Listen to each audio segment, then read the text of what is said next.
texting, I think it was on the day when you were in Israel and in Egypt, this tremendous success you had under your leadership, bringing peace to the Middle East. And then we texted each other and said, and the next big thing has to be Ukraine and Russia. And I want to help, NATO wants to help, my colleagues want to help to basically deliver on your vision of peace in Ukraine. And I really want to thank you for everything you're doing, including breaking the deadlock with Putin, starting the dialogue in February when you came in as president in January, but also for everything you did with NATO, the fact that we are now at this 5%, the huge success in The Hague at the NATO summit, the fact that Europeans are also stepping up when it comes to Ukraine, basically the weapons from the US being delivered to Ukraine, paid for by allies, and the Europeans coming together to discuss how can we sustain Ukraine post the peace deal. All of this is evidence of your leadership of pushing the Europeans and the Canadians to do more, to deliver, and to equalize in spending with the US. So on all of this, and today we will talk more on how we can really bring Ukraine to the next phase and get this terrible war, and all the bloodshed ended. And as you know, we are going to be making a big trip next week. Some of you are going with us. We'll be going to Malaysia, South Korea, and Japan. In South Korea, I'll be meeting with President Xi of China. We'll have a pretty long meeting scheduled. We can work out a lot of our questions and our doubts and our tremendous assets together. So we look forward to that. I think something will work out. We have a very good relationship, but that'll be a big one. We canceled the meeting with President Putin. It didn't feel right to me. It didn't feel like we were going to get to the place we have to get, so I canceled it. But we'll do it in the future. But next week we'll be with many of you in those locations that I told you. Then it's back to Washington. So thank you very much, everybody. Yeah, please. Mr. President, can you tell us a little bit about why you're elevating sanctions against Russia right now? I just felt it was time. We've waited a long time. I thought that we'd go long before the Middle East. And Mark, as you know, we did the Middle East plus 7. So we did 7 different wars from Pakistan and India to so many. Azerbaijan, Armenia. Which they said was impossible to do. All these wars I did, and the one that we have left, we have 1 left. It'll be 9. We have 1 left, and I think we'll get that done too. I think we're on our way to getting it done. We have to. Yeah. Mr. President, do you have a timeline for when you think this war is going to be over because of your leadership? No, I don't have a timeline. You can't have in war, it's hard to have a timeline. You know, so many things happen in war. Go ahead. What about Tomahawk missiles? Putin is definitely Well, the problem with the Tomahawk that a lot of people don't know, it'll take a minimum of 6 months, usually a year, to learn how to use them. They're highly complex. So the only way a Tomahawk is going to be shot is if we shot it, and we're not going to do that. But there is a tremendous learning curve with the Tomahawk. It's a very powerful weapon, very accurate weapon, and maybe that's what makes it so complex. But it will take a year. It takes a year of intense training to learn how to use it. And we know how to use it, and we're not going to be teaching other people. It's too far out into the future. Yes, Mr. President. Yes, please. I saw, Mr. President, that you said as recently as yesterday that you still believe that Putin wants to end the war. Yeah, and today I do. You took this step to ratchet the sanctions and put more pressure on him. What else are you going to do to encourage him to get there, or can you explain why you do believe he wants peace? Yeah, it's a good question. Today is a very big day in terms of what we're doing. Look, these are tremendous sanctions. These are very big. Those are against their 2 big oil companies. And we hope that they won't be on for long. We hope that the war will be settled. We just answered having to do with the various forms of missiles and everything else that we're looking at, but we don't think that's going to be necessary. We would like to see them just take the line that has been formed over quite a long period of time and go and let's go home. Last week they had almost 8,000 soldiers killed. Many Russians were killed last week. Many Ukrainians were killed last week. We think it's ridiculous and would like to have it end. Why do you think you want peace, though? Why do you still believe that? I think they want peace. I think they both want peace at this point. It's been, it's almost 4 years. You're going into 4 years. And if I were president, it never would have started. But yeah, it's time. Mr. President, on the shutdown, do you plan to meet with Democrats before you head to Asia? And if not, why not meet with Democrats? Well, I think it's a shame that it's shut down because we have the greatest economy, as you were saying before. We have the greatest economy in the world right now, by far, the United States. We have almost 18, now it was 17, now it's $18 trillion being poured into our country, and it's no time for shutdowns.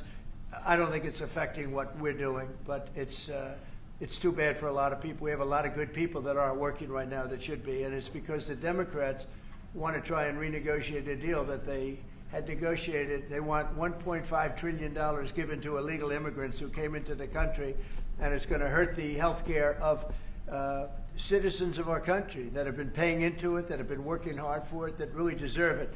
So we're never going to do that. It's not going to happen. And I will tell you, there are a lot of good Democrats that really want to make a deal. And I think all we need is 5 Democrats because we have a great support on the Republican side. So I think we need 5 Democrats, and there are a lot of them that want to make a deal. So I think at some point,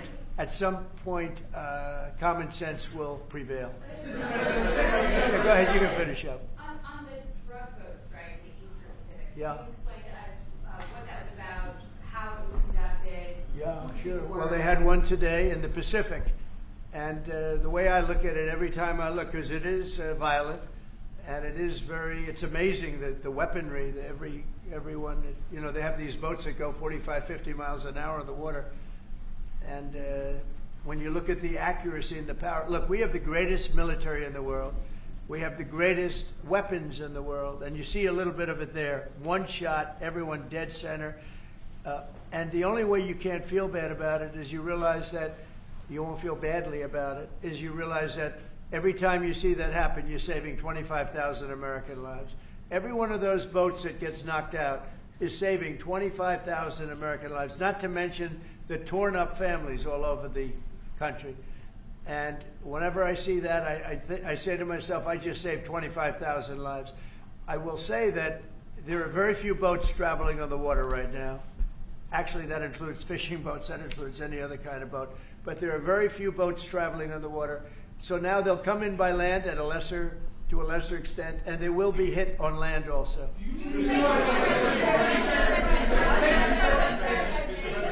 Go ahead, in the back, please. Do you have legal authority if they do come? Yes, we do. We have legal authority, right? We're allowed to do that. And if we do by land, we may go back to Congress. But we have, this is a national security problem. They killed 300,000 people last year. These drugs coming in. They killed 300,000 Americans last year, and that gives you legal authority. We have a national security, really, I will say this.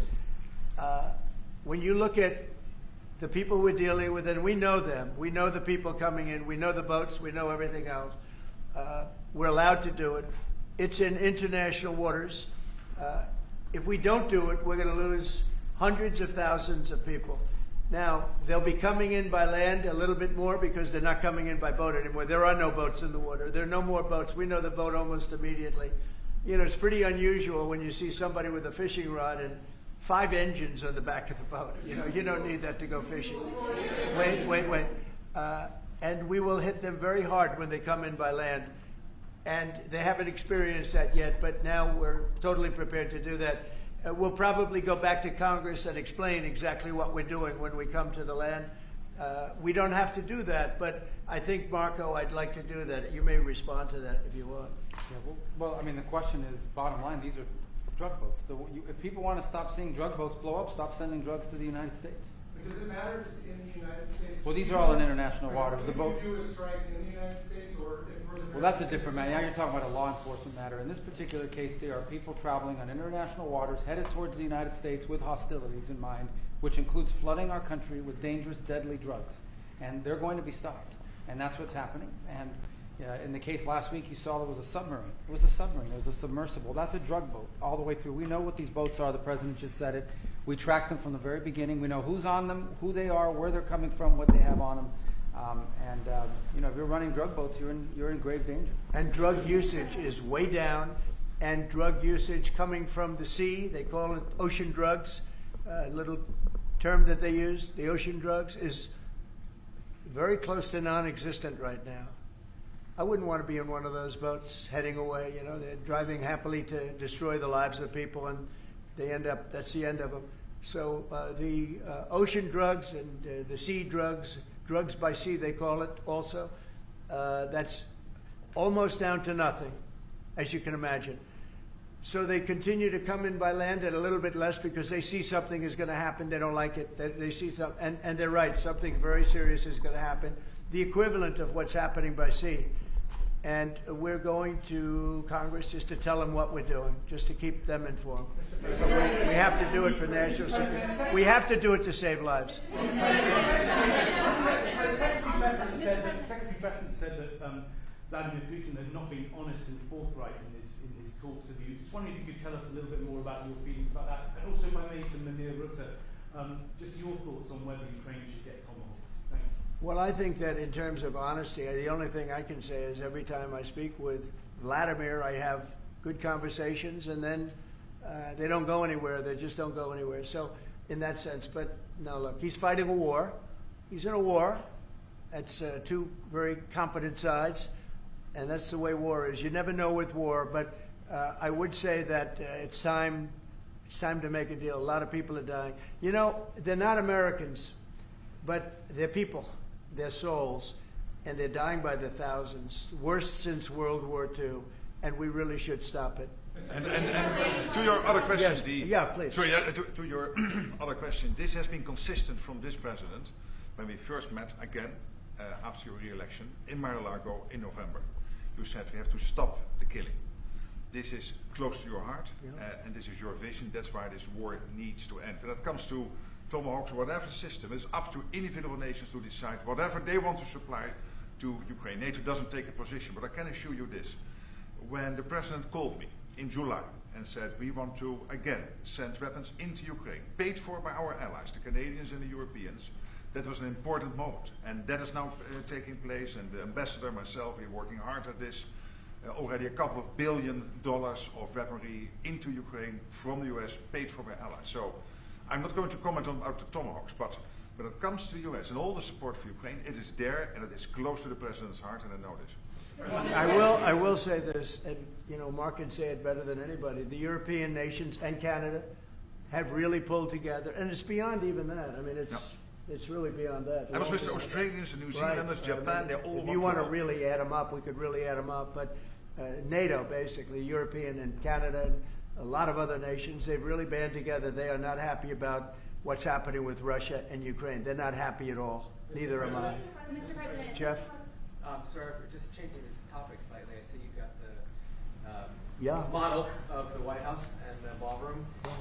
Many people were surprised the entire East Wing is being demolished because you had said initially that the ballroom would just touch or would not. Well, even touch certain it. areas What are being, happened? yeah, Can you tell us what certain happened? areas are being left. We determined that after really a tremendous amount of study with some of the best architects in the world, we determined that really knocking it down, trying to use a little section. You know, the East Wing was not much. There was not much left from the original. It was over the course of 100 years, it was changed. The columns were removed, and it was a much different building. Then a story was added on in 1948, 1949. There was a story added on, which was not particularly nice. And the building was very, very much changed from what it was originally. It was never thought of as being much. It was a very small building. And rather than allowing that to hurt a very expensive, beautiful building that, frankly, they've been after for years. You have that. I brought these along so people could see, but it's, you know, there's a relative, nobody's actually seen anything quite like it. I think it'll be one of the great ballrooms anywhere in the world. It's about $300 million. It's set to do many, many things, including meetings of foreign leaders, including the honoring of foreign leaders. You can see this. This is a plan. If it's got tables so that you honor a foreign leader, we have a proper space. Right now, we have a space that with tables holds about 79 people. And this is a proper kind of a thing. Now, what the White House was doing, as you know, is they were putting tents out on the lawn. This is an interior shot of the ballroom. I think there'll be nothing like it. And it's being paid for 100% by me and some friends of mine, donors to it. The government's paying absolutely nothing. We're also working with the military on it because they want to make sure everything's perfect, and the military is very much involved in this. They want to make sure everything is absolutely beautiful. You can see the kind of interiors that we're talking about. That's an interior of the ballroom. And it's the highest level. And you see it goes beautifully with the White House. I mean, the mix is beautiful. So over the years, many presidents have made changes. This obviously would be the biggest change, but this was something they've wanted for at least 150 years. Many of you have gone to the events where they had, as an example, President Xi, or they had, you know, a leader of one of the countries, including the king and the queen from your favorite country, Absolutely. frankly. But where they'd be honored, and they'd be in a tent out on the lawn, and it would rain, and it was a disaster. Brian's shaking his head. You know what I'm talking about. And so I thought I'd bring this out because this is going to be probably the finest ballroom ever built, and we're doing it no cost to the country. It's being put. The money is being put in by me and donors, very great patriots actually, and the spirit on the building of it is amazing. We are using little sections of footings and various other things, but that's sort of irrelevant.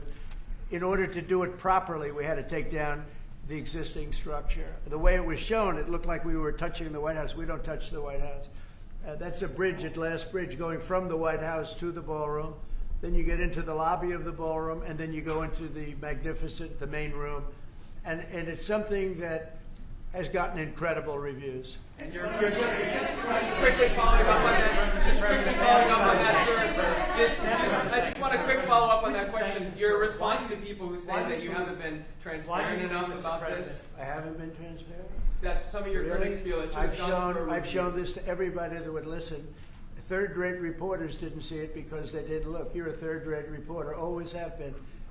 So third-rate reporters didn't look, but anybody that asked, these pictures have been in newspapers. They've been all over the place, and you know we're very proud of it. It's gotten great reviews. It's gotten really great reviews. So I think we've been more transparent than anybody's ever been. Mr. President, that the sanctions that you're announcing today will push Putin to the Well, I don't know that they will. I think that they'll certainly have an impact. They're massive sanctions. It's sanctions on oil. The two biggest oil companies, among the biggest in the world, but they're Russian. They do a lot of oil. And hopefully it'll push, hopefully he'll become reasonable, and hopefully Zelensky will be reasonable too. You know, it takes two to tango, as they say. And we're going to find out. They hate each other. These two people hate each other. You know that better than anybody. Yes. And it makes it more difficult than it should be. This should be easier to do. But the level of hatred between Zelensky and Putin is very substantial. Could I add one thing? What the president is doing today with these sanctions is putting more pressure, of course, on both parts, in this case on Russia. It's all about changing the calculus, making sure that Putin understands that the president's vision this weekend of having a ceasefire, stop where they are, as you literally said, that this has to be step one now. And for him to really accept that vision and to come to the table. And then you have to put pressure, and this is exactly what he did today. Along with Europe. I mean, Europe, look, they've actually become friends of mine. I think yes. All of them. Yeah. We have a very close relationship, and they want to see it end too. They really want to see it end. But I can say they're totally committed. If this went on for 10 more years, Europe is behind them. They just can't let that happen. You can't let what's been going on. Now, it should have never happened. It would have never happened if I were president.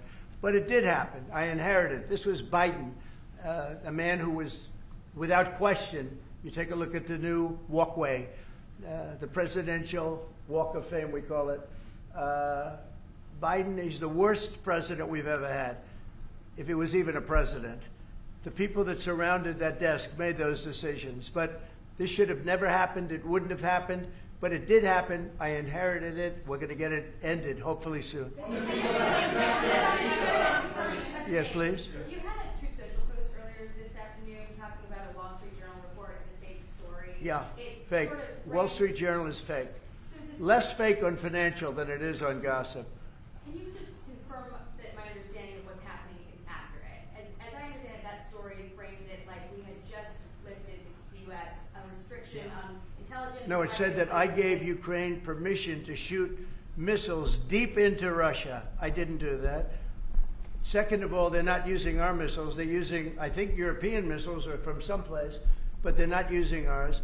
And what they do, I don't control that, but I do control our missiles. They're not shooting our missiles in. It was a fake story. Wall Street Journal does a lot of fake stories. Thank you so much.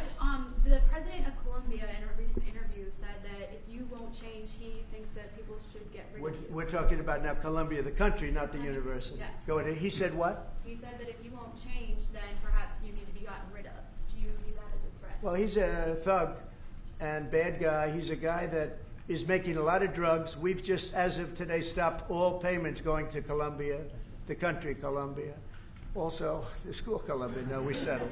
We made a settlement with him. But no, he's a thug, and he's a bad guy, and he's hurt his country very badly. They're doing very poorly, Colombia. They make cocaine. They have cocaine factories.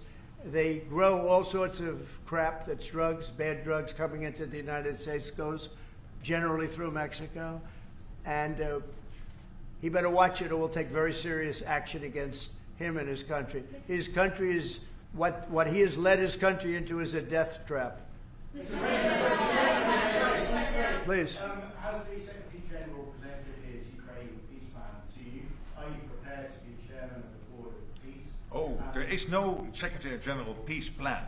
But I'm here, I really want to correct it because I saw some of that in the media. Of course, many people are thinking how to bring this terrible war to an end and supporting the President in doing that. Why I'm here is to dialogue again with the President how I can be, how NATO, my colleagues and other colleagues in NATO can be of maximum support to get that done. But there is no peace plan on the table. If there is a peace plan, it is what the President said last Friday and Sunday, which is stop where you are. Stop the fighting. This is about NATO. We're a very proud member of NATO. We have a great relationship with the countries of NATO. I think made much better by our visit a few months ago when they agreed to 5% instead of 2% of GDP. That was a big concession. I think that was a concession that 2 years ago nobody would have said, even a year ago. Even 9 months ago, before you were elected. Yeah, they would have said that's not possible. And the difference is they're paying 5% as opposed to not paying 2%. A lot of them weren't paying, with the exception of Spain. I think you're going to have to talk to Spain because Spain is not a team player.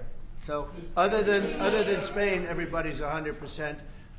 And you could solve the Spain problem very easily, I think, if you want. Brian, go ahead.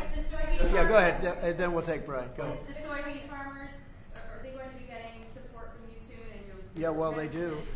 So what's happened, you could say with that, you could say with beef, with all of it. The beef, the ranchers, let's say, who have done a great job, have lost their shirts for many, many years. They've really been decimated. And I helped them a lot. I put tariffs on things coming in to the country, including beef. And that gave them a chance to finally have a decent industry. We are going to be talking to them. They're great people, but they've been hurt for 25, 30 years. They've been losing because other countries have taken advantage of them. And by putting tariffs on, they've been able to make a few dollars. They've been able to have an industry. But I also want to keep the beef prices low. So I'll be talking with the ranchers, and I'll be speaking with a lot of different people, including Scott and Howard, and we'll do something. Because prices are way down in our country. Energy is way down. I think you're going to see $2 gasoline very soon. I see that it's $2.50 in a lot of places, $2.50. We were heading to $5, $6, and $7. If Biden didn't go back to my policy toward the end, you would have seen. But he didn't go back to the full policy. And he missed the most important thing. So we were up to, we were way up. I think you're going to see $2 gasoline. We could even break that number. That's a big difference. The only cost that's really up is beef. And the fake news only wants to talk about beef. And what I did is I made it possible for those people to survive. They're incredible people. But they were being decimated by other countries. And I didn't want that to happen. So prices are way down, groceries are down, everything's down, energy's way down. Even interest rates with a bad chairman of the Fed, he's terrible, he's a fool. But even interest rates are down. So our country has never done better. We're going to take in, I think, $21 trillion this year. No country has ever taken in more than $3 and we're going to take in $21 trillion of investments because of the tariffs. If we didn't have tariffs, we would be a mess. We would be a national security problem, and we've done a job. So I'm very happy about that. We're going to do something very quickly and easily on beef to get it down. The ranchers understand that. They're so happy for what I've done. I saved them. I don't think you'd have any beef in this country if I didn't do that. So we're very proud of that. Yeah, Brian? Yes, sir. Yesterday in Los Angeles, immigration officials were attacked by some protesters. Yeah, sure. In an attempt to arrest an illegal alien. Gavin Newsom, other Democrats have used very aggressive language in terms of how to address ICE agents out in the field. Is there any responsibility that we can place on Gavin Newsom and other elected officials for using such aggressive language? Well, Gavin has to be careful. Remember that when I first came in, they had a terrible riot in Los Angeles. They had the fires, which shouldn't have happened. They didn't have the water for the fires. They should have had the water coming in from the Pacific Northwest. They didn't have the waters. They didn't have water in the hydrants or the sprinklers. So they had the fires, and then they had the riot. And if we didn't go and take care of that riot, you would have lost Los Angeles. You would have canceled the Olympics, which is because of me in Los Angeles. And the police commissioner, the head of the police, said, if the president didn't come in, we would have lost Los Angeles. We did not have the capability of taking care of it. And he said it very strongly. And we did a great job. And within a week, it was all done. Within one day, it was done. But within a week, it was all done. And then they go back to their normal practice of weakness, of not taking care of criminals, meaning taking care of putting them in jails where they should be.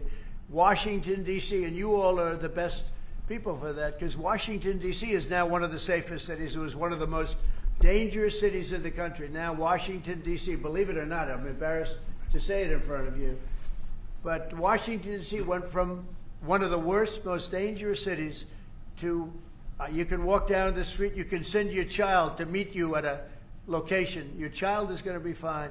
We have a very, very safe city, one of the safest, and very proud of that. Memphis, by the way, is coming along fantastically. We're in Memphis right now.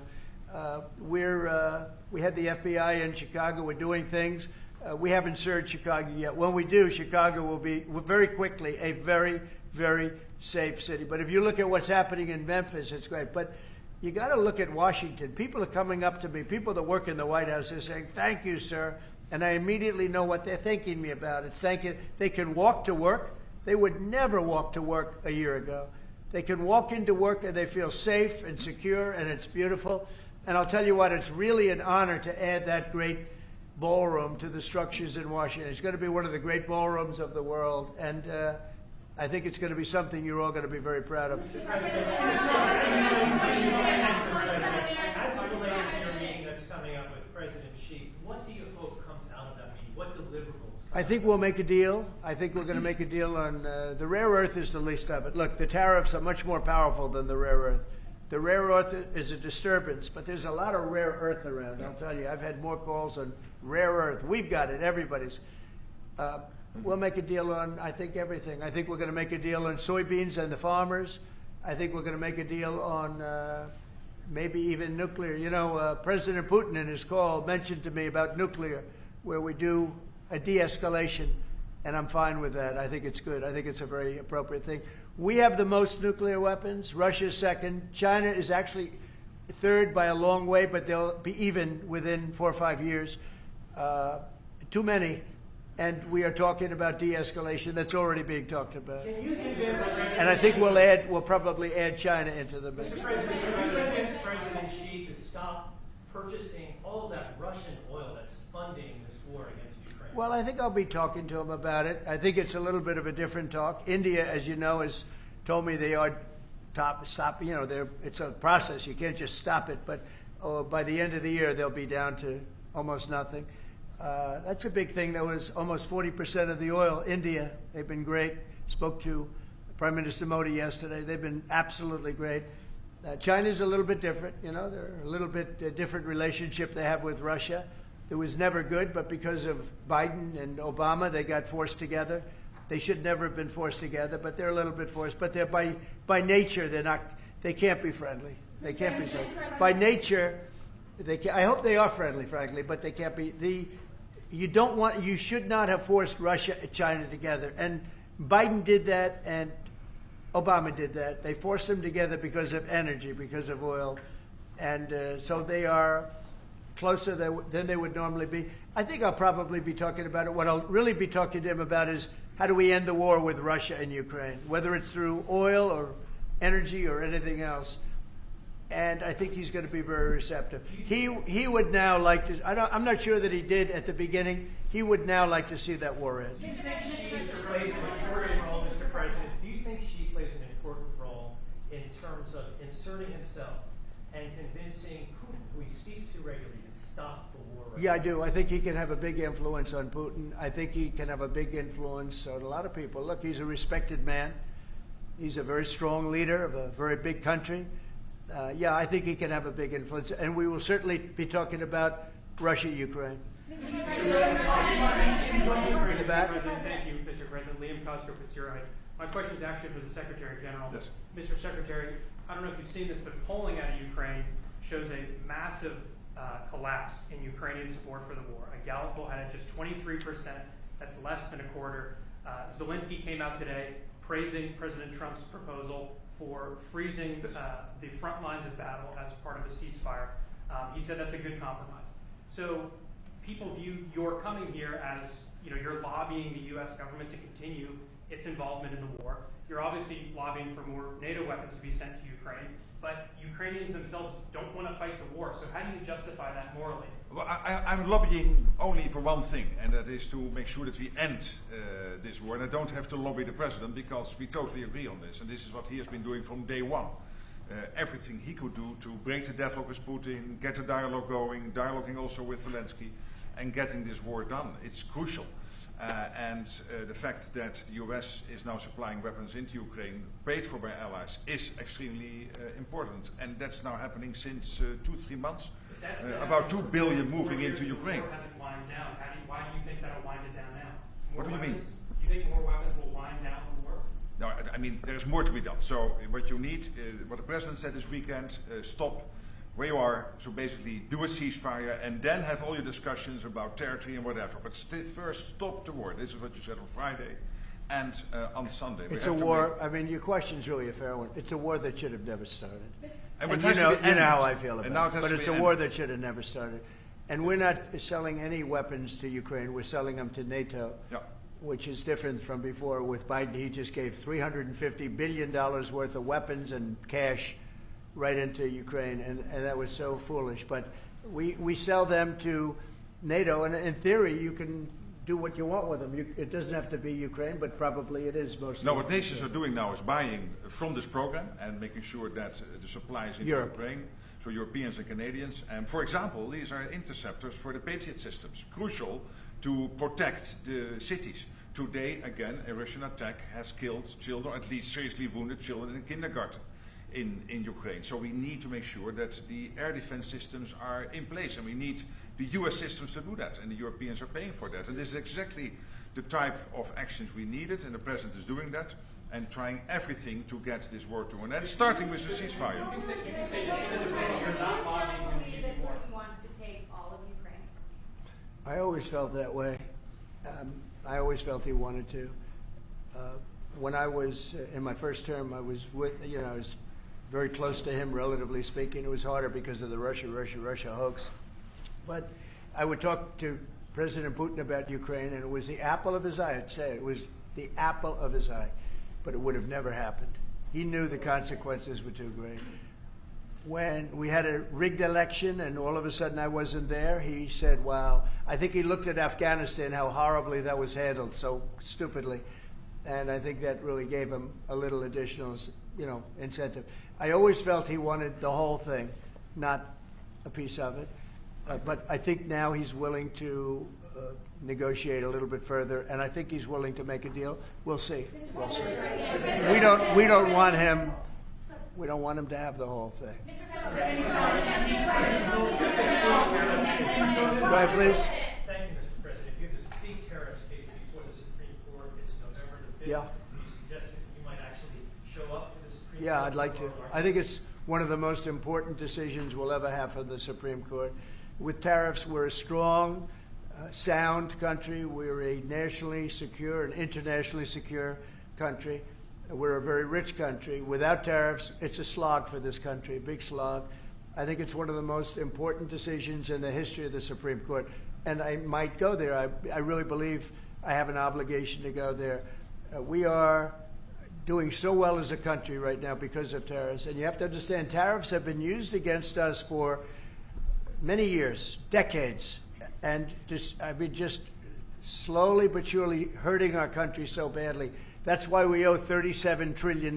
We owe that because other countries have taken advantage of us over many, many decades, And now we're a rich country. We're taking in money like we've never done before. Without tariffs, that would not be happening. And also, I solved, as you know, 8 wars.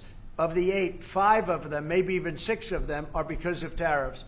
The threat of tariffs on these nations, if you want to fight, that's okay. India and Pakistan. If you want to fight, that's okay. But you're going to pay tariffs, and they're going to be very substantial.